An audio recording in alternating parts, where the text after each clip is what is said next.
నువ్వెందుకు విశాఖ ఉక్కు కర్మాగారం మీద ఉద్యమం లేపావు? అందులో ఉమ్, ఎందుకు పాల్గొన్నావు?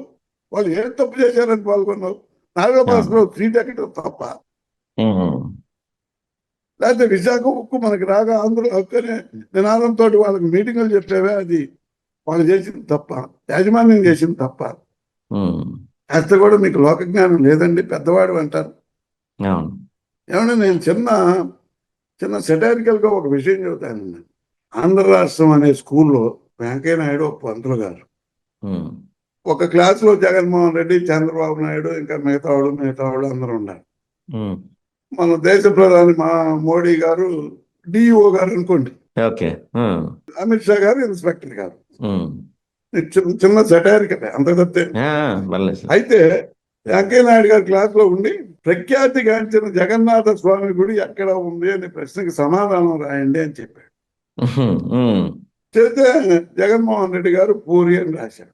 ఉమ్, పూరి ఒరిస్సా రాష్ట్రం రాశారు. చంద్రబాబు నాయుడు గారు ఏంటంటే చపాతి అని రాశారు. ఆ, బాగా గమనించండి, చంద్రబాబు ఓకే. నాయుడు గారు చపాతి అని రాశారు. ఆ, సరే ఈ పేపర్లన్నీ తీసుకొని చూస్తుంటే వీళ్ళిద్దరిని పిలిచాడు. ఏదో ఉమ్, నువ్వు పూరి అని రాశావు, నువ్వు చపాతి అని రాశావు. ఇంతలోకి ఉమ్, డిఓ గారు ఇన్స్పెక్టర్ గారు వచ్చారు.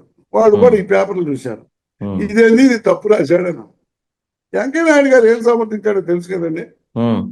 2 గోధుమ పిండితోనే తయారు చేసే కదండి అన్నాడు. ఆ, ఏమండి, 2 గోధుమ పిండితో తయారు చేసాయి కాబట్టి రెండింటికి సమాధానం ఒకటే అన్నాడు. ఇదండి ఆయన పరిస్థితి.